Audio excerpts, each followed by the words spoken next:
Sasa mwanamke anayetakiwa kwenye kanisa ni yule ambaye anaweza kubeba maono. Mimi akisema sasa lazima tujenge mwaka huu, yule anayeweza kubeba maono ya kujenga mpaka kitu kizaliwe. Unajua kwa nini? Sifa ya mwanamke. Ndio maana Mungu aliumba mwanamke akamuita msaidizi. Mwanaume hana uwezo wa kubeba mimba kitu kikazaliwa, lakini mwanamke anao uwezo wa kubeba mimba kitu kikazaliwa.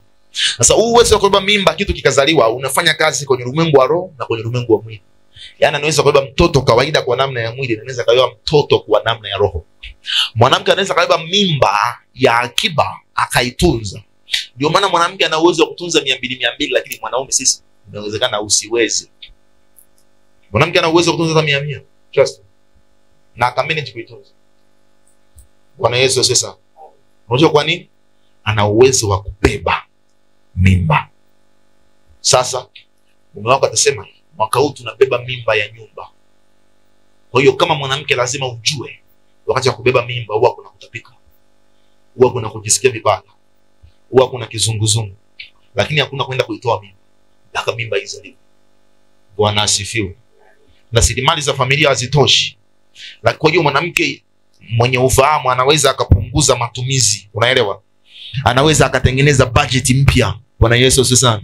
Zile budget za kuku inawezekana akazirekebisha zikawa nyingine, zikawa za dagaa na mboga za majani na manyanya ntole. Bwana Yesu asifiwe sana.